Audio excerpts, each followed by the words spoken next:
우리 교회의 예배 순서에 십계명 낭독이 들어 있습니다. 참회 기도를 하고 사제 선언이 있는 다음에 십계명을 듣는 순서가 있죠.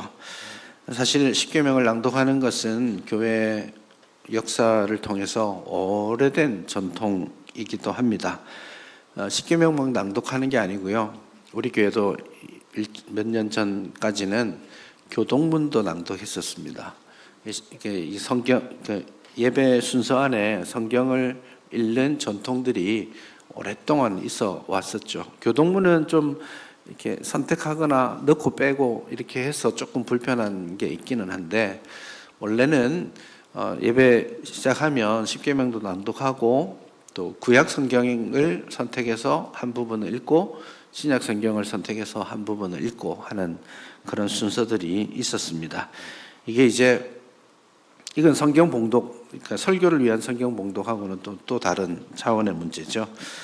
요즘은 교동문 잘 하지 않는 교회들이 많아졌고 십계명도 잘 읽지 않습니다. 좀 예배 시간에 압박이 있거든요. 1시간 이쪽 저쪽 지나고 또 12시 되면 여러분의 그 배시계가 꼬르륵꼬르륵 하기 때문에 빨리 마쳐야 된다는 약간의 압박들이 있기 때문에 십계명도 하고 또 교동문도 읽고 이러면 좀 너무 길어지나 하는 생각들이 좀 있습니다. 그러다 보니까 또 예배 순서가 너무 많으면 좀 복잡하게 느끼기도 하고 해서 전반적으로 예배의 순서를 좀 간소화해 가는 그런 추세에 있습니다. 그럼에도 불구하고 우리 교회는 십계명을 낭독하고 있습니다. 십계명을 낭독하는 교회가 얼마나 될까요? 생각보다 별로 없습니다. 사실 좀 더 정확하게 말하면 거의 없습니다. 여러분 잘 모르셨을 수도 있어요. 평생 이 교회 다니신 분들은 당연히 십계명 하는 줄 알았겠죠. 그러나 우리 교회를 제외한 대부분 97, 8%의 교회는 더 이상 십계명을 낭독하지 않습니다. 잘했다 못했다를 떠나서, 그럼에도 불구하고 우리 교회가 십계명을 계속해서 낭독하는 이유가 있겠죠. 그것을 오늘 한번 말씀해 봤으면 좋겠습니다. 그 전에 제가 지난 주 중에 역사관에 가서 도대체 우리 교회는 언제부터 십계명을 낭독했는가 궁금해서 찾아봤더랬습니다. 우리 교회 주보가 78년까지 있더라고요. 78년도 주보까지는 남아 있더라고요. 혹시 그전 주보 누가 가지고 계시면 좀 주십시오. 역사 자료니까요. 약 50년 전 우리 고 박장도 목사님 목회하시던 그 시절에도 십계명을 낭독하고 있었습니다. 우리 교회는 아주 오랫동안 십계명을 낭독하고 그 40, 50여 년 기간 동안 많은 교회들이 여러 가지 이유들로 십계명 낭독을 포기한 시점에 우리 교회는 여전히 십계명을 낭독하고 있습니다. 한번 질문해 볼 필요가 있겠죠. 왜 낭독하지? 구약의 율법인데 은혜 시대를 사는 우리에게 십계명을 낭독하는 게 무슨 의미가 있을까? 올 때마다 좀 너 잘 못 살았지? 깨달으라고 이렇게 자꾸 이렇게 압박을 주는 그런 건가? 그런 생각을 해볼 필요는 있겠습니다. 그럼에도 불구하고 이 율법의 말씀을 선포하는 이유가 있겠죠. 사실 유혹이 많습니다. 설교자 입장에서는 매주 하잖아요. 이게 한 2분 10초 정도 걸리거든요. 세봤습니다. 2분 10초면 꽤 많은 말들을 더 할 수 있습니다. 설교 시간에.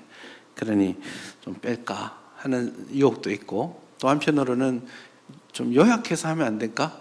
안식일을 기억하여 거룩히 지키라 하고 내 부모를 공경하라 이렇게 넘어가면 되지 않을까? 그 중간에 설명들은 빼면 좋겠다. 그렇게 해서라도 좀 간소화하고 싶은 그런 사실 욕심이 없지 않아 있기는 한데요. 그럼에도 불구하고 십계명을 낭독하는 것은 굉장히 중요한 의미가 있습니다. 우선은 십계명 낭독의 의미를 말하기 전에 십계명이 오늘날에도 여전히 중요한가? 라는 질문에 대답할 필요가 있겠습니다. 여러 율법의 말씀들이 있잖아요. 그것들 중에 어떤 율법들은 우리 더 이상 지키지 않는 것이기도 합니다. 올 때 여러분 양 들쳐매고 오시지 않았죠? 양을 들쳐매고 와서 잡지 않습니다. 더 이상은 그렇게 하지 않죠. 구약 성경에 나와 있는 그런 여러 율법들이 우리 시대와는 다른 문화적 환경에서 주어졌기 때문에 우리가 그대로 하기는 어려운 측면들이 있습니다. 그럼에도 불구하고 우리는 구약의 여러 율법들 중에 특별히 십계명을 선택하여서 그것을 읽고 있습니다. 왜냐하면 우선은 구약의 여러 율법들 중에 이 십계명은 영원성의 특징을 원리적으로 가지고 있습니다. 율법이 오늘 본문에서도 읽은 것처럼 사람들은 율법이 폐하여졌다라고 생각하는 경향이 있습니다. 더 이상 지킬 필요가 없다라고 생각하는데 성경은 예수님은 율법을 폐하러 온 것이 아니다라고 명확하게 말씀하시죠. 그리고 이 천지가 없어지기 전에는 한 점, 1.1획도 없어지지 않을 것이라고 합니다. 그리고 진짜 복받을 자는 누구냐 하면 이 율법을 가르치고 행하는 자라고 말씀하고 있죠. 율법은 여전히 유효한데 그 영원한 율법의 유효성의 원칙이 십계명에 주어져 있습니다. 우선은요, 십계명이 여러 율법들 중에 독특한 위치를 차지하는 이유는 하나님께서 직접 써주셨다라는 데 있습니다. 여러 율법들이 있잖아요. 그 율법을 하나님께서 말씀해 주십니다. 계시해 주시는 방법들도 다양해요. 선지자를 통해서 꿈으로 말씀하시기도 하고 모세야 너 이거 적어라 이렇게 말씀하시기도 하는데 그렇게 긴 율법들을 책으로 엮을 만큼 주시다가 잠깐 요거는 내가 직접 써줄게 이렇게 하신 거예요. 그러니 이 율법 십계명의 말씀은 그 기원 자체가 하나님께 직접적으로 있기 때문에 이 말씀은 영원한 율법, 폐하지 않는 율법의 원리들을 그대로 담고 있다라고 말할 수 있겠습니다. 이 관점을 가지고 구약의 여러 율법들, 예를 들면 제사와 관련된 법들도 있고요, 시민 사회 법률들도 있습니다. 소가 이렇게 했을 때는 이렇게 해라. 누가 도둑질을 했을 때는 이렇게 갚아라. 이런저런 여러 율법들이 있잖아요. 그 모든 율법들이 다 십계명에 근거하고 있습니다. 그러니 십계명으로부터 모든 율법이 나와 있죠. 그렇기 때문에 이 십계명은 구약의 모든 율법을 이해하는 열쇠가 됩니다. 그런 의미에서 십계명은 오늘날 여전히 대단히 중요하죠. 모든 율법에 저는 이게 모든 율법의 텍스트북이다 이렇게 말하고 싶어요. 신명기가 그 모습을 그대로 가지고 있습니다. 신명기에서 6장서부터 해서 26장에 이르기까지 길게 율법을 쭉 나열하거든요. 모든 하나님이 주신 모든 율법을 쭉 다시 재진술하고 있는데 6장에서 율법을 주기 전에 5장에서 십계명을 낭독합니다. 이게 뭐냐면 우리로 치자면 설교를 한번 생각해 보시면 설교를 시작하기 전에 설교자는 본문을 읽죠. 성경 본문을 읽고 거기에 대해서 좀 더 해설하고 적용하는 설교를 합니다. 근본적으로 둘 다 중요합니다. 그렇지만 만약에 둘 중에 하나를 선택해야 된다면 어디가 더 중요할까요? 성경 본문이 중요할까요? 설교가 중요할까요? 다 중요합니다. 근데 만약에 하나를 선택해야 된다면 근본적으로 성경 본문 자체가 훨씬 더 중요한 일입니다. 그래서 성경 봉독이 굉장히 중요한 일이죠. 신명기는 율법에 대해서 쭉 진술하고 설교하기 전에 성경 하나 읽고 하자라고 말씀하신 거예요. 그 성경이 뭐냐면 십계명입니다. 그러니 십계명은 모든 율법을 이해하는 출발점이고 모든 율법의 원리를 고스란히 담고 있는 엑기스 중에 엑기스다, 이렇게 정리할 수 있겠습니다. 그렇기 때문에 율법에 담긴 하나님의 뜻, 율법을 주시는 하나님의 사랑, 그 모든 것이 십계명 안에서 발견되기 때문입니다. 그래서 우리가 십계명을 매주 낭독할 때마다 주신 하나님의 마음을, 주신 하나님의 뜻을 분별하고 그것을 깨달아 아는 것이 중요하기 때문에 이 십계명을 매주 낭독하게 되는 것입니다. 어떻게 살아야 될까에 대한 대답도 여기에 들어 있습니다. 십계명의 모든 원리가 우리의 교리에도 기초가 되어 있죠. 예를 들면 웨스트민스터 소교리 문답, 대소요리 문답이 있죠. 소교리 문답을 예를 들자면 소요리 문답의 첫 번째 중심은 사도신경에 있습니다. 사도신경의 핵심 질문은 이겁니다. 우리가 믿는 하나님은 누구신가? 그 하나님은 무슨 일을 하셨는가? 이 질문입니다. 거기에 대해서 우리가 사도신경으로 고백합니다. 우리가 예배 시간마다 사도신경을 하죠. 그 사도신경은 우리가 믿는 하나님은 이런 분이십니다라고 하나님께 우리의 목소리로 함께 고백하며 올려드리는 거라면, 그 사도신경에 맞추어서 십계명은 예배 순서를 통해서 그래, 그렇다면 내가 너희에게 원하는 것은 이거야 라고 선언하시는 것이 십계명입니다. 그래서 사실은 사도신경은 다 같이 한 목소리로 올려드리지만 십계명은 웬만하면 교독도 하지 않습니다.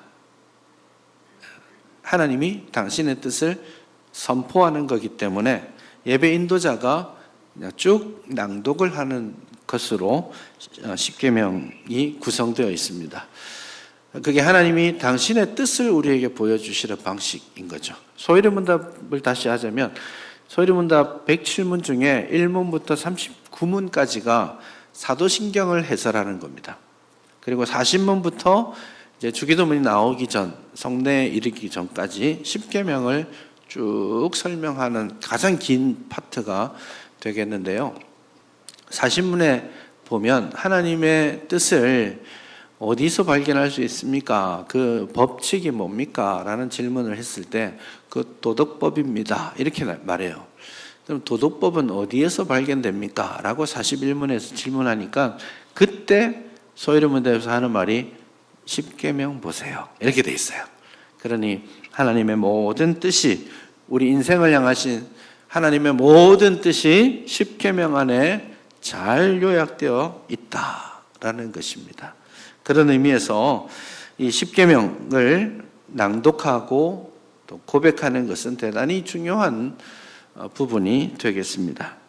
우선은 이 십계명이 우리의 삶에 어떻게 작동하는지 한번 생각해 볼 필요가 있겠습니다. 크게 두 가지 십계명 혹은 율법의 용도가 있습니다. 물론 첫 번째는 십계명이든 율법을 완벽하게 다 지키면 구원받을 수 있을까요? 이런 말도 안 되는 질문이 가능하긴 합니다. 왜 말도 안 되냐면 그 누구도 십계명을 완벽하게 지킬 수 없기 때문에 이 질문은 시작부터 성립할 수는 없습니다. 그래서 두 번째로 가자면 십계명의 용도가 있습니다. 율법의 용도가 있는데 처음으로 주목하는 것은 율법이, 우리가 십계명을 딱 보면 어떤 생각이 제일 먼저 드세요? 율법을 다 보면 우리가 제일 먼저 할 법한 질문은 와, 이걸 누가 다 지켜? 요 질문이 딱 듭니다.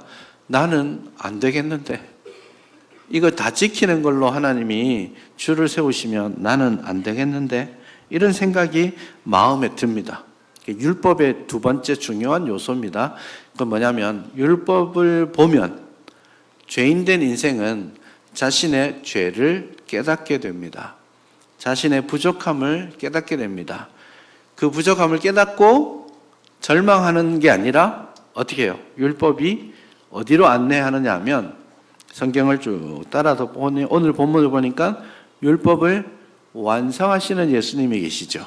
그러니 율법으로 자신의 죄가 드러나고 그것이 깨달아질 때 하나님의 의를 스스로 구할 수 없기에 예수 그리스도께 나아와서 그 예수 그리스도의 은혜와 공로로 하나님의 의를 누리게 되는 겁니다. 율법의 소극적인 의미는 죄를 기억나게 하는 장치라고 말할 수 있겠습니다.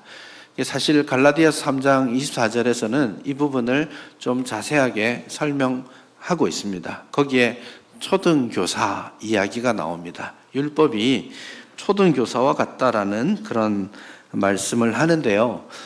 초등학교 교사라는 뜻이 아니고요. 아주 초보적인 그런 그 인도자의 역할을 한다라고 말하는 것입니다. 예전에는 이 초등교사는 선생님의 역할이 아니고요. 주인집의 아들이 공부를 하러 가야 되는데 아이는 공부하기 싫잖아요. 공부하러 가는 거 원치 않거든요. 그러니 자꾸 옆으로 새고 딴짓을 합니다. 그러니 주인집 아버지가 그 주인이 종을 하나 불러서 너는 내 아들을 공부하는 데까지 데려다 줬다가 공부 마치면 안전하게 데려와. 이렇게 명령을 합니다. 자, 그러면 이 종이 주인집 아들이죠. 를 붙들고 갑니다. 아들은 안 가겠다고 버티기도 하겠죠. 그러면 이 종이 힘을 써서라도 데려다 줍니다. 혼을 내기도 하고요. 세상에 누가 주인입니까? 아들이 주인이에요. 그런데 이 꼬맹이는 아버지의 뜻과 의도는 잘 모르겠고 난 가기 싫은데 내 손을 붙잡고 있는 이 어른, 초등교사입니다. 이 어른이 나를 강제로 데려가니까 가는 겁니다. 나중에 12살이 되면 어떻게 될까요? 12살이 되면 주인과 종의 관계가 확실히 정리가 됩니다. 더 이상 이 초등교사는 이 12살이 된 아들 주인에게 가시오, 마르시오 이렇게 말할 수 없습니다. 자유로워지죠. 그러면 12살이 되고 어른이 되고 나서 이 아이는 공부하러 갈까요? 안 갈까요? 갑니다. 안 가도 되는 나이가 됐지만 갑니다. 왜냐하면 어려서부터 아버지가 초등교사를 붙여서 나를 공부시키게 하고 내가 바른 길에 가게 하고 내가 엉뚱한 길로 새지 않도록 해 주셨던 아버지의 뜻과 아버지의 마음을 느끼기 때문에 그렇습니다. 율법이라는 것이 죄가 기억나고 그리스도께로 가도록 하는 그런 초등교사의 역할을 하지만 나중에 3장 25절 갈라디아서 이하를 보시면 나중에 믿음이 오고 나면 그럴 필요가 없어지는 겁니다. 그럼 안 지켜도 된다는 말이 아니고 더 온전한 의미에서 율법을 지키게 된다라는 겁니다. 바로 여기에서 율법의 세 번째 용도가 나오게 됩니다. 소극적으로는 율법이 나의 죄를 깨닫게 하는, 기억나게 하고 야, 나는 소망이 없구나. 그리스도를 바라보게 하는 역할을 하지만 적극적인 의미로는 이 율법이 아버지의 마음을 깨닫고 더 열심히, 더 적극적으로 아버지의 마음을 받들기 위해서 이 율법이 필요하게 되는 겁니다. 그래서 이 율법의 용도를 감사와 사랑이라고 정의할 수 있겠습니다. 율법에 나타난 아버지 하나님의 뜻을 깨닫고 나니까 내가 구원받고 죄 용서함을 받은 인생임을 깨닫고 나니까 너무 감사하고 너무 감격한 삶을 살게 되는데 그러면 어떻게 사는 거예요? 그 질문인 겁니다. 여러분들 하나님께서 여러분들을 사랑하시고 여러분을 구원해 주셨다는 사실을 믿습니까? 감사하고 감사하지요? 어떻게 감사를 표현하시겠습니까? 그 질문에 대한 대답이 이런 거예요. 감사합니다 하나님 하고 기도만 하고 끝나는 거가 아니에요. 우리가 전인적으로 하나님께 감사하는 삶을 살려고 하니까 뭐가 필요한 거예요? 십계명이 필요한 겁니다. 그런 의미에서 십계명은 감사와 감격의 표현이 되고 십계명은 거룩한 삶을 살아가게 하는 지침이 되는 것입니다. 두 가지 맥락을 잘 이해하셔야 됩니다. 율법이 우리에게 실망과 두려움을 주어서 그리스도를 보게 할 수도 있지만 저와 여러분 그리스도를 만나서 구원받은 하나님의 백성은 더 이상 율법을 두려움이 아니라 조항이 아니라 감사의 표현으로 내 사랑의 표현으로 율법을 사용하게 되는 겁니다. 이런 원리 때문에 사실은 좀 고민을 했습니다. 작년에 올 한 해 25년 전체적인 방향을 예배에 두고 예배 순서에 대한 설교를 계획하는 중에 우리 예배 순서들을 보면서 이 부분에 대해서 좀 고민이 많았었습니다. 그래서 올해 바뀌었잖아요. 순서가 바뀌었죠. 예전에는 어떻게 했었습니까? 십계명 낭독하고 그리고 나서 예배 인도자가 보통 이렇게 말합니다. 십계명의 말씀에 비추어서 지난 한 주간의 삶을 돌아보고 참회의 기도를 드리겠습니다. 그 말은 뭐예요? 십계명 읽고 나니까 지난 한 주간 내 죄가 내 연약함이 떠오르는 거죠. 그래서 회개하자라는 겁니다. 자, 이것은 율법의 두 번째 용법, 죄를 기억나게 하는 것이죠. 그게 좀 물론 그렇게 하는 전통이 오랫동안 있어 왔고 꽤 많은 대부분의 십계명을 하는 몇 안 되는 교회들 중에 그마저도 대부분은 그렇게 하고 있습니다. 그런데 제 마음에 저에게 있어서 십계명 율법이 가지는 초점은 거기에 있다라고 생각지 않았어요. 그 때문에 조심스럽지만 올해부터 순서를 바꾸었습니다. 참회의 기도를 하고 사죄선언을 받고 나서 십계명을 봅니다. 십계명을 들으면 어떤 생각이 들겠습니까? 참회 기도했는데 또 회개할 거리가 생각나야 되는 거예요? 그러지 않은 게 아니에요.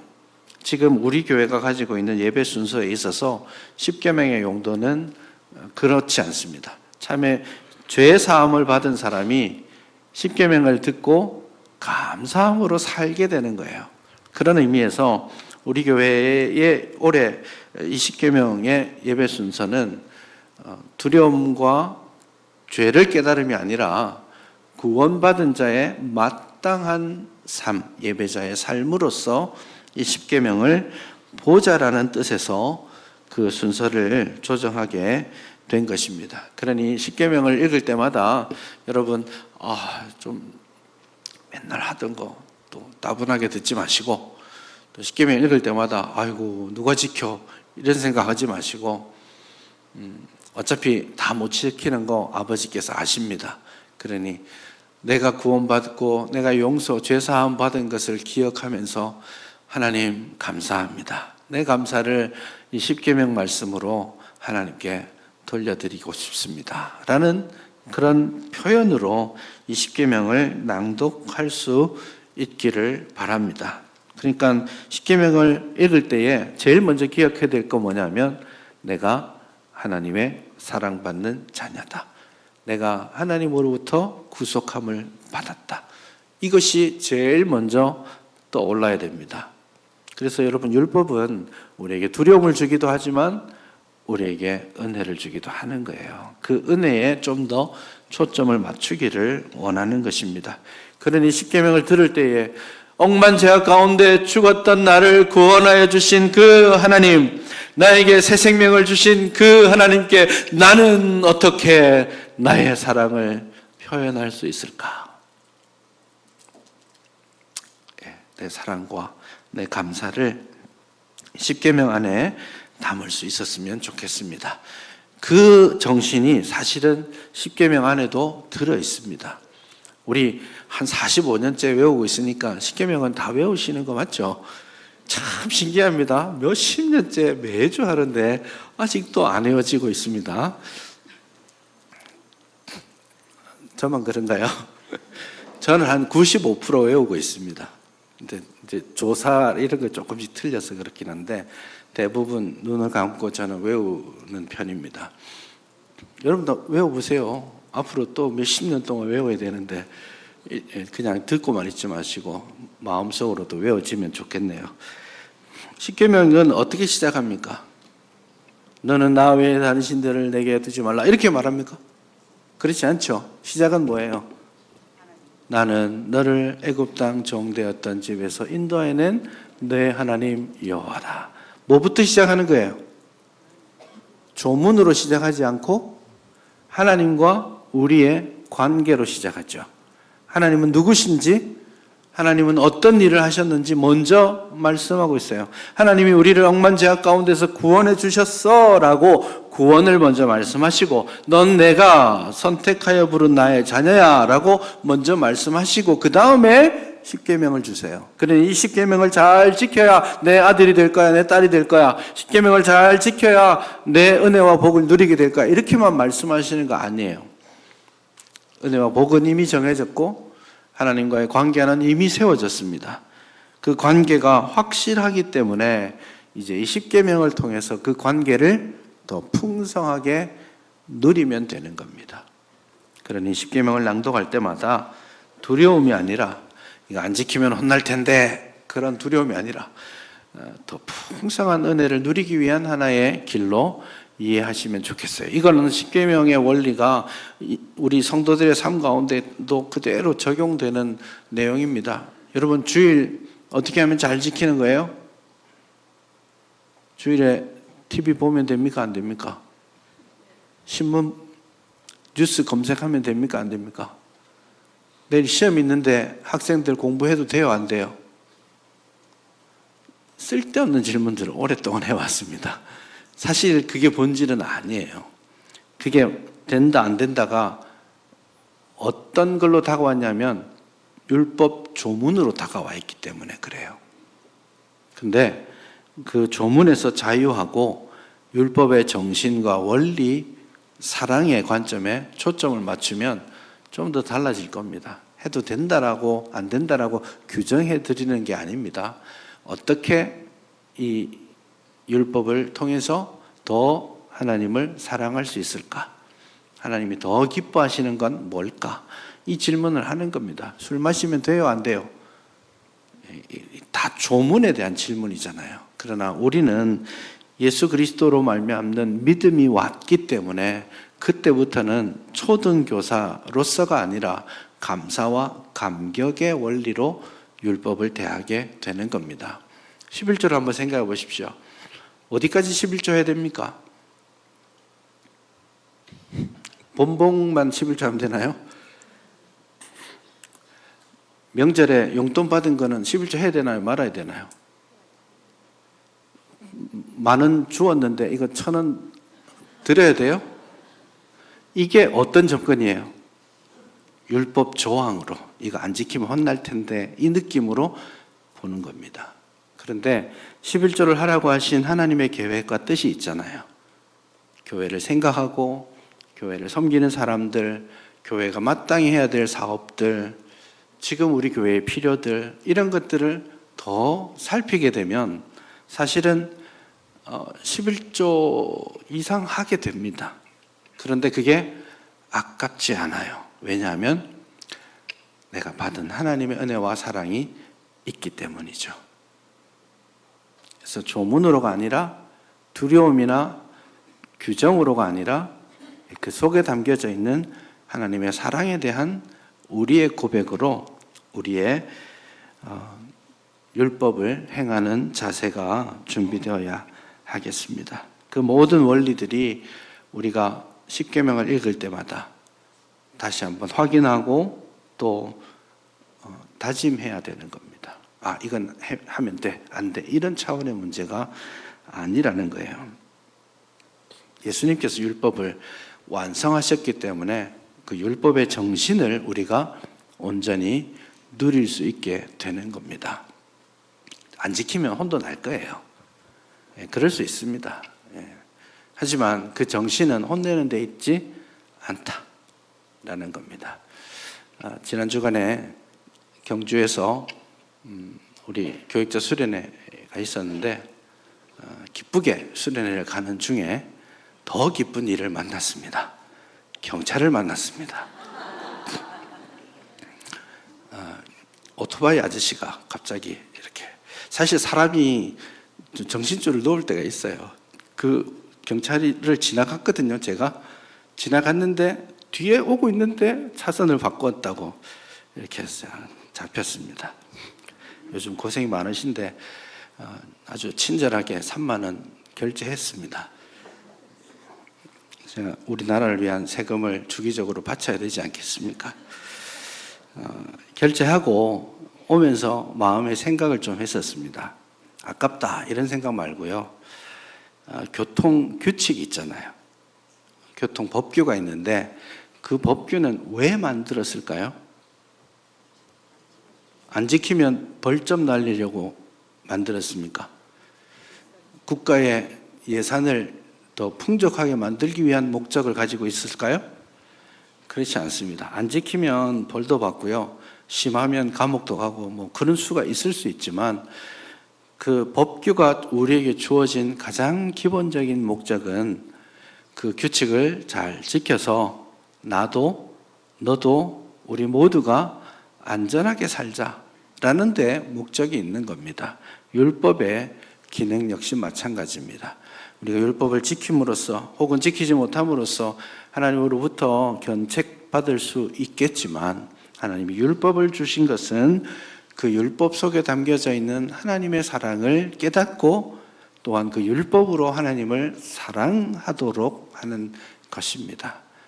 예수님께서 율법을 요약하셨죠. 우리가 율법을 낭독하고 나면 여러분들께서 마태복음 본문 22장 37절부터 40절 본문을 읽으시죠. 거기에서 예수님이 십계명 율법을 두 가지로 요약해 주셨습니다. 사실은 한 가지인데요. 그 내용이 무엇입니까? 첫째는 하나님을 사랑하라. 두 번째는 이웃을 사랑하라. 그래서 한마디로 말하면 사랑입니다. 예수님은 율법을 완성하신 분이시기 때문에 율법을 조항이나 안 지키면 혼나 이런 차원의 문제가 아니라 사랑의 차원으로 이해하고 가르치셨습니다. 그러니 율법은 하나님이 우리를 향해 보여주신 당신의 사랑이고 율법은 우리가 하나님을 향해 표현할 수 있는 사랑의 표현인 것입니다.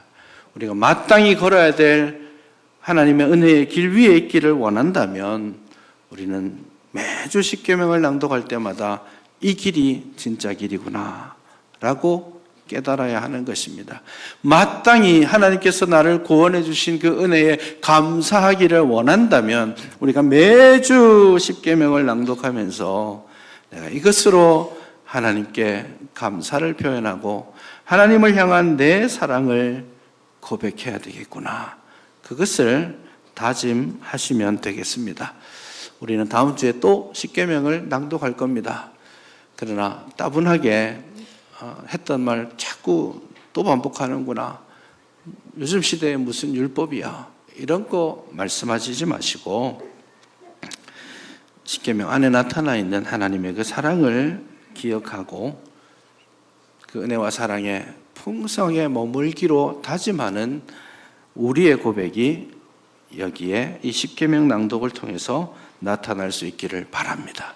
그리고 그 십계명 말씀으로 나아가서 하나님 앞에 거룩한 성화의 삶을 살아내는 여러분 될 수 있기를 바랍니다.